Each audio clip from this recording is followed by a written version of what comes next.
हाय friends, welcome back. So आज हम एक रिटेल फेवरेट स्टॉक का डिस्कशन करेंगे जिसमें अभी बहुत सारे रिटेल इन्वेस्टर स्टॉक हो चुके हैं। The stock name is IDFC first bank. So bank अच्छा ग्रो कर रहा था, बट रिसेंटली अभी Q1 और Q2 के जब से नंबर्स आए हैं, बैंक का परफॉर्मेंस से बहुत इंपैक्ट आ चुका है। तो उसको डिटेल में डिस्कस करते हैं what is going on and अभी करना क्या चाहिए those who are holding it. Okay, so let's start. So इसका मार्केट कैप अराउंड अभी 50,000 करोड़ हो गया, ऊपर से काफी करेक्ट हो चुका है बैंक। एंड इनका वैल्यूएशन देखोगे, जो प्राइस टू बुक रेशियो जो हम डिस्कस करते हैं, इसका भी 1.43 का प्राइस टू बुक चल रहा है। अगर आप HDFC bank, ICICI bank, axis bank इनके रेट पे देखोगे तो 2.7, 2.3, 3, तो ये सब पे ट्रेड कर रहे हैं, बट ये भी काफी कम पे ट्रेड कर रहा है। इसका स्टोरी डिस्कस करते हैं पहले। अभी आप देखोगे तो IDFC फर्स्ट बैंक 2018 में स्टार्ट हुआ था, दिसंबर के अराउंड। सो फ्रॉम देयर अगर आप इसका परफॉर्मेंस देखोगे, उस टाइम भी 65 के अराउंड था, 65 67, एंड आज भी ये उसी प्राइस पे है।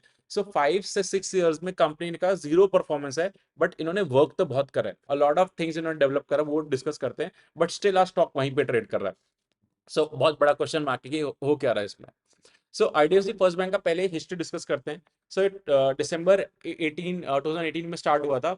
उस टाइम दो कंपनीज थी, कैपिटल फर्स्ट जो एक NBFC थी, एंड IDFC बैंक जो बैंक था, लेकिन वो इंफ्रा साइड में बोरो करते थे। Infra side, corporate lending side ज्यादा थे, उनके NPS काफी हाई थे। तो इन दोनों का जब मर्जर हुआ था, IDFC का जो लेगेसी बुक था, वहां पे provisioning, net NPS and gross NPS ज्यादा थे, NPS ज्यादा थे, मतलब कि जो उनका, लेकिन उन्होंने जहाँ पे लेंड कर रखा था वहां से पैसा नहीं आ रहा था, क्योंकि वो इंफ्रास्ट्रक्चर कॉर्पोरेट साइड था, वहां पे काफी प्रॉब्लम्स थे।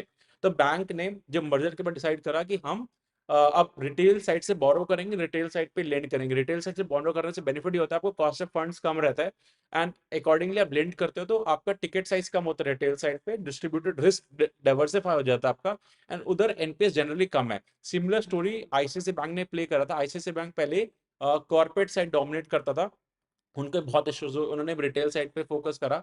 एंड जो वी वैद्यनाथन है, जो इनके CEO हैं, वो भी ICICI बैंक से ही आए हैं, मतलब उनका पुराना हिस्ट्री है वहां पे पूरा सेटअप करने का नॉल। तो that's why lot of people have a trust on him. And अब डिस्कस करते हैं कि इस 5 इयर्स के जर्नी में, क्योंकि आज सेम लेवल पे स्टॉक ट्रेड कर रहा है, जो कंपनी ने वर्क करा है कि नहीं करा, पहले वो देखते हैं। इनका जो लोन बुक का ग्रोथ है, सो उस टाइम जब 2018 में इनका 1 लाख करोड़ का लोन बुक था, कितना इन्होंने पैसा लेंड कर रखा था। एंड सिमिलरली आज जो 30 सितंबर 2024 में इनका 2.22 लाख करोड़ का लोन बुक है। इन्होंने लाइक ऑलमोस्ट डबल कर दिया 5 इयर्स में। बट उसमें मेजर चेंज जो करा, जो 100 रुपीज का इनका जो लेंड करते थे, उसमें से 22% इनका इंफ्रा लेंडिंग में था, मतलब इंफ्रास्ट्रक्चर कंपनीज को लेंड करता था, वो जो रिस्क था वहां पे ही सारी दिक्कत हुआ। And 43% corporate lending. Corporate lending आप बिग हाउसेस को, Adani, Ambani, Vodafone idea, Birla and all, give an example. वैसे इन्होंने वोडाफोन आइडिया को भी लेंड कर रखा था, वहां पे इनका मेजर प्रॉब्लम आया, बिकॉज कंपनी की हालत भी खराब हुई, राइट। तो अराउंड 60-70% तो इधर ही था, बाकी अदर जगह था। तो इन्होंने जब रिटेल साइड फोकस करा, तो एज यू कैन सी, जो इनका 22% का इंफ्रा लेंडिंग था, वो 1% रह गया। एंड सिमिलरली कॉर्पोरेट लेंडिंग जो 43% अकाउंट करता था, वो 16% रह गया।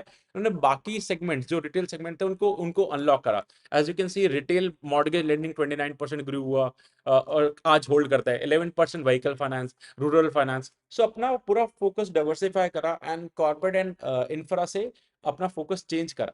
तो बहुत अच्छा थिंग है, बिकॉज यहाँ पे रिस्क कम होता है, and अच्छा ग्रोथ मिला बैंक को, एंड का लोन बुक भी ग्रो करा काफी, राइट। अब बात करते हैं, पहले as a told you, right, ये लोग ज्यादातर रिलाय करते थे होलसेल बोरोइंग पे। जो रूरल, लाइक इंफ्रा बॉन्ड से आप पैसे बोरो करते हो हायर रेट ऑफ इंटरेस्ट पे। आप लेंड भी अकॉर्डिंगली, आपको रिस्क बढ़ गया, राइट। आपने जब महंगे पे बोरो करा, आप अकॉर्डिंगली उसके लिए आपको कस्टमर्स भी वैसे ढूंढने पड़ेंगे जिनको आप महंगे रेट पे लेंड करो, तो वहां पे रिस्क हाई हो जाता है। तो इनका अगर 100 रुपीज का बोरो कर रखा था पैसा इन्होंने, तो 73 रुपीज जो था होलसेल डिपॉजिट से आता था, एंड 27% रिटेल डिपॉजिट से आता था।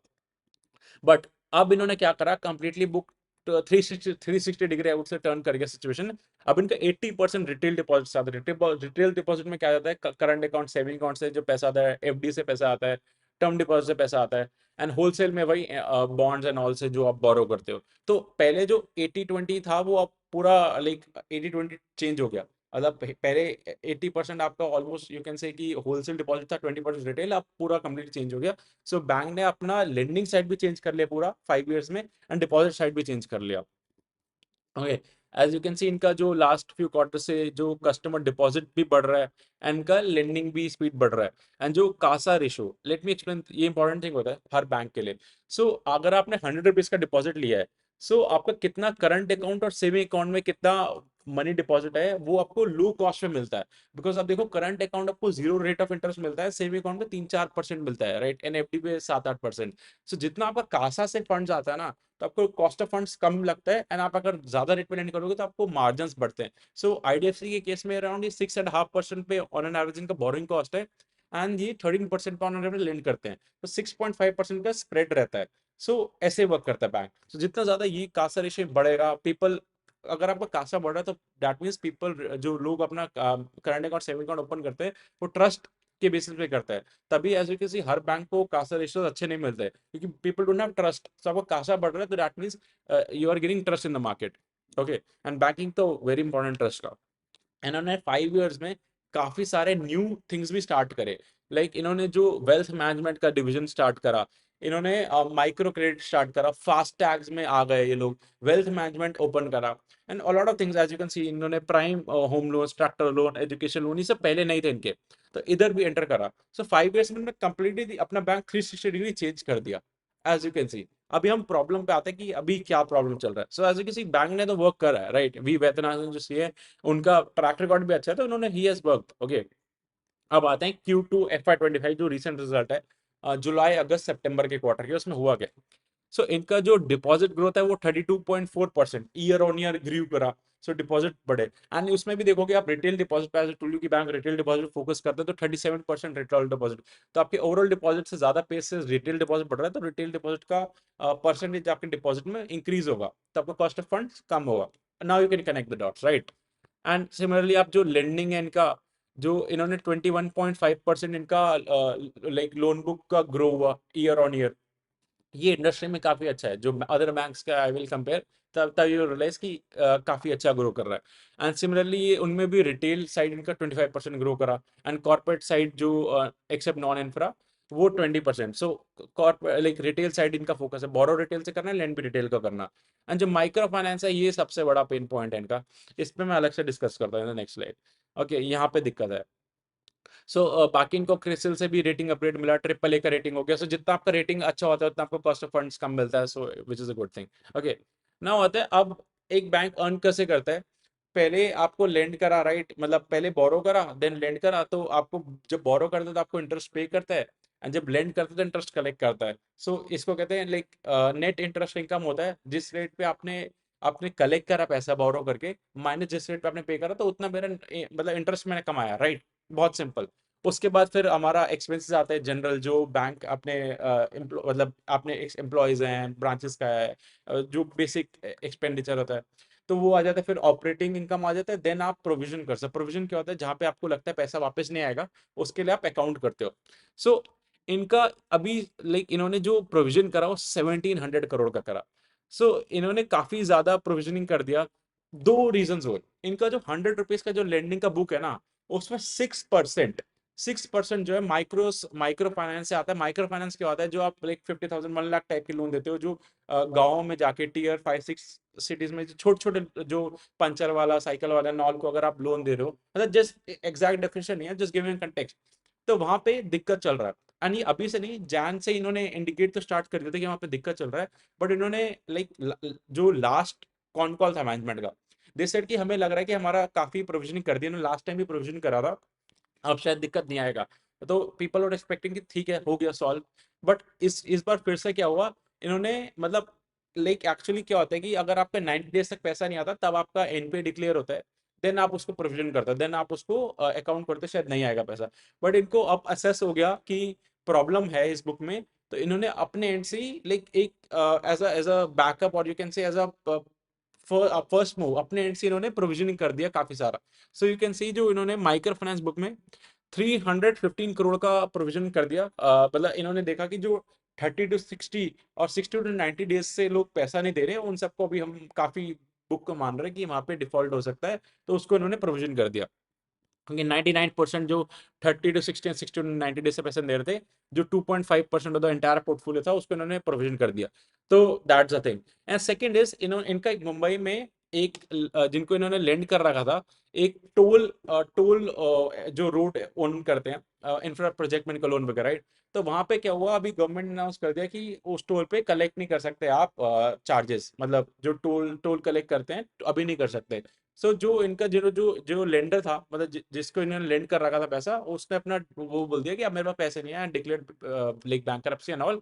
सो वहां पे इनको दिखा कि वो बुक में दिक्कत आ गया, वो लोन अब मिलेगा नहीं, इंफ्रा लोन था। सो इनके ये सारे पुराने लोन्स हैं, अभी नए लोन तो ऐसे एंटर करते हैं नहीं। सो पुराना इनके जो लाइक जो प्रॉब्लम्स है ना, वो इनको आज भी दिक्कत करता है। तो ये अनएक्सपेक्टेड लाइक 253 करोड़ का प्रोविजन होगा हो गया इधर। सो ये दो चीजें बहुत अनएक्सपेक्टेड था। आई डिस्कस पूरा मैनेजमेंट का क्या स्टैंड था एंड ऑल, बट इन दो चीजों की वजह से इनका पूरा लाइक जो 600-700 करोड़ का प्रॉफिट जो आता था, वो इसमें 200 करोड़ का है। सो यू कैन सी, अगर इन्होंने लाइक 201 करोड़ का प्रॉफिट डिक्लेयर करा, अगर ये प्रोविजन ना करते तो 626 करोड़ का होता, तो 70-80% का प्रॉफिट गिर गया बिकॉज ऑफ दिस। सो तभी लाइक प्राइस को काफी दिक्कत हो रहा है, मतलब कंपनी को, ओवरऑल बैंक को। ओके। सो बाकी नंबर्स तो सही हैं, बाकी नंबर्स अपार्ट फ्रॉम अगर ये माइक्रो फाइनेंस और टोल रोड को हटा दो। एंड इन्होंने माइक्रो फाइनेंस का दिखाया कि as you can see collection efficiency, अगर मैं हर महीने का नंबर आता है, हर क्वार्टर का दे से कि अगर 100 रुपीज लेंड कर सके तो मैं कितना कलेक्ट कर पा रहा हूँ। सो 99 रुपीज कलेक्ट कर पा रहा हूँ, तो this something. But as you can see the trend जो था Q3 FY24 से ट्रेंड कम होने लग गया था। एंड अभी तो ये इनको प्रीएम्प्ट कर लिया इन्होंने कि अब ज्यादा दिक्कत आएगा, तो इसलिए पहले ही प्रोविजन कर दिया, बट अभी एक्चुअली स्टार्ट होगा दिक्कत आना। बट उन्होंने पहले ही कर लिया उसको, राइट ऑफ में मान लिया। Okay. So this was the thing I was explaining कि बैंक का कैसे वर्क करता है। बट नाउ एक बार समराइज करते हैं कि हुआ हुआ क्या है इस बैंक में। Okay. So IDFC first bank का पुराना जो as you can see 5 years में जर्नी तो अच्छा रहा। बैंक ने काफी वर्क करा, वी वैद्यनाथन ने पूरा अपना कॉर्पोरेट और जो पहले इनका इंफ्रा लेंडिंग से पूरा बैंक को 360 डिग्री टर्न कर दिया। रिटेल साइड, रिटेल से बोरिंग ज्यादा करते हैं, रिटेल को लेंड करते हैं। एंड जो इनका 6.5% का स्प्रेड है, आई वाज टॉकिंग अबाउट कि 6.5% पे बोरो करा है, 13% पे लेंड करा, 6.5% मैंने अर्न कर लिया। ये बाकी बैंक्स का 3-4% है, तो इनका निम्स भी हाई है। एंड पेस ऑफ ग्रोथ इनका अभी भी 21% के हिसाब से ग्रो कर रहे हैं। बाकी बैंक्स 12, 13, 14, 15, 8, 9 इसी रेंज में, 8 से 15 के बीच में।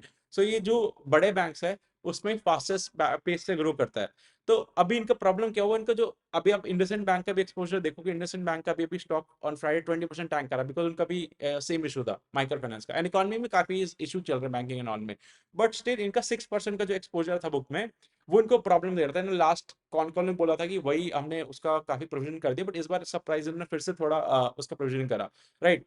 एंड एक आउट ऑफ द बॉक्स इनका जो टोल का आ गया। सो मैनेजमेंट का स्टांस ये था कि अब एज पर अस ऐसा कोई मेजर इशू नहीं आएगा, हमने सारा प्रोविजनिंग कर दिया। लास्ट टाइम बोला था तभी एक क्वेश्चन मार्क आ गया बैंक की मैनेजमेंट क्वालिटी में भी कि क्या क्या हो क्या रहा है इसमें, right.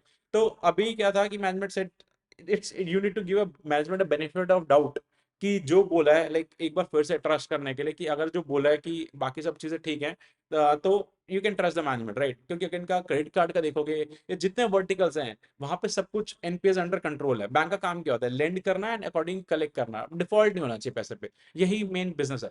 So one thing I would say क्या होता है, अगर आपका लोन बुक ग्रोथ में इशू नहीं है ना, अगर आप लेंड कर पा रहे हो अच्छे रेट पे, तो आपको क्या होता है कि अगर आपके बैंक में प्रॉब्लम स्टार्ट हो जाती है ना, तो आपको लेंडिंग का ग्रोथ आप कम कर देते हो।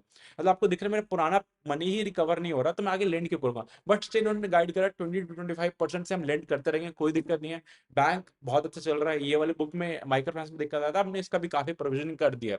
Okay. So that's why I would say इस बिकॉज ऑफ दिस इनका पेस ऑफ ग्रोथ अच्छा है, एंड मैनेजमेंट गाइड भी कर रहा है कि 1.8% का लाइक क्रेडिट कॉस्ट रहेगा, जो भी 2.25 हो गया एंड ऑल, तो चीजें कंट्रोल्ड है। सो अगर इनका लेंडिंग ग्रोथ में अगर ये गाइडेंस कम करते हैं ना, देन आई वुड से वहां पे प्रॉब्लम दिख जाता है कि हाँ बैंक में इशू है एंड इसमें अभी लाइक दिक्कत है। बट इन्होंने लेंडिंग का अपना पेस ऑफ ग्रोथ सही रखा, मार्जिन अच्छा रखा, गाइड अच्छा करा। सो आई थिंक सो कि मैनेजमेंट को बेनिफिट ऑफ डाउट दे सकते हैं। बट इसमें अब इशू आ चुका है, मतलब सेकंड टाइम मैनेजमेंट के उस पर क्वेश्चन आया कि जो बोला था वो नहीं हो पाया। So we need to track actively बहुत ज्यादा। एंड अभी ये 5 इयर्स में जो इतना वर्क करा वो सारा उसी प्राइस पे आज मिल रहा है, एंड रिलेटिवली कंपनी भी चीप ट्रेड कर रहा है। सो जो होल्ड कर रहा है, they could consider like it in average कर सकते हैं।